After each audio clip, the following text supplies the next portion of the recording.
नाज़रीन, ज़ारून जैसे ही मोहिनी को लेकर अपने घर पहुंचता है तो ज़ारून की मां की आंखें खुली की खुली रह जाती हैं। इसे अपने बेटे से इस बात की उम्मीद नहीं होती। वो ज़ारून से कहती है कि तुमने बहुत बड़ी गलती की, तुमने अपनी बहन की जिंदगी और मुस्तकबिल की जरा भी फिक्र ना की। हालांकि तुम जानते थे कि तुम्हारे इस फैसले की कीमत तुम्हारी बहन को चुकानी पड़ेगी, लेकिन तुम बहुत खुदगर्ज निकले। तुमने इस घटिया और 2 टके की लड़की से शादी कर ली, जिसका ना तो कोई लाइफ स्टाइल है और ना ही कोई क्लास। तुम्हें जरा भी इस बात की परवाह नहीं कि लोग क्या कहेंगे कि ज़ारून ने किस तरह की लड़की से शादी कर ली। तुम्हारी पसंद बिल्कुल भी ऐसी नहीं थी। मैं जानती हूँ कि तुम इसके साथ भी टाइम पास कर रहे हो और बहुत जल्द इस लड़की को छोड़ दोगे, इसलिए मैं चाहती हूँ कि तुम इसे इसके घर वापस छोड़ आओ। ज़ारून की माँ की ये तमाम बातें सुनते ही मोहिनी का गुस्सा आसमान को छूने लगता है। ज़ारून की माँ को इस बात की तवक्को ही नहीं होती है कि मोहिनी एक बदजुबान और चालाक लड़की है। मोहिनी ज़ारून की माँ से कहती है कि आपको मेरे बारे में इस तरह की बातें करने की कोई जरूरत नहीं। आपके बेटे ने मुझसे निकाह किया है और मेरा निकाह मेरे माँ बाप ने किया है। मैं इसके साथ भाग कर नहीं आई, इसलिए आप अपनी हद में रहें। आपको इस तरह की बात करने की कोई जरूरत नहीं। आप जानती हैं ज़ारून मुझसे मोहब्बत करता है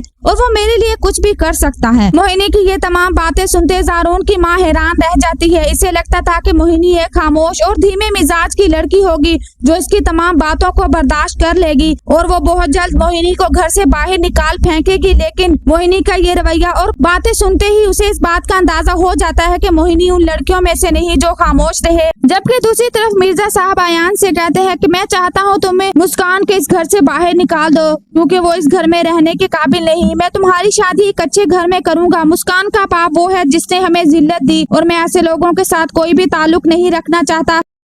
मैंने मजबूरन तुम्हारा निकाह किया क्योंकि मैं नहीं चाहता था कि लोगों के सामने हमें जिल्लत का सामना करना पड़े और मुझे मुस्कान के बाप पर तरस आ गया। लेकिन अब मैं चाहता हूँ कि तुम इसे इस घर से भेज दो। लेकिन अगले ही लम्हे अयान अपने बाप से कहता है कि मैं ऐसा कुछ भी नहीं करने वाला। मैं किसी दूसरे के गुनाहों की सजा मुस्कान को नहीं देना चाहता। ये बेकसूर है, इसका कोई कसूर नहीं और आपको इसके साथ रवैया बेहतर करना होगा। अयान की ये तमाम बातें सुनकर मिर्जा साहब मुस्कान से कहते हैं, मैंने अपने बेटे के कहने पर तुम्हें इस घर में रख लिया, लेकिन मैं हरगिज इस शक में नहीं कि तुम यहाँ रहो, इसलिए मैं बहुत जल्द तुम्हें इस घर से भेज दूंगा। मैं अपने बेटे के दिल में तुम्हारे लिए कोई भी जगह नहीं बनने दूंगा, क्योंकि मैं तुम्हें अपने बहू के रूप में बर्दाश्त नहीं कर सकता।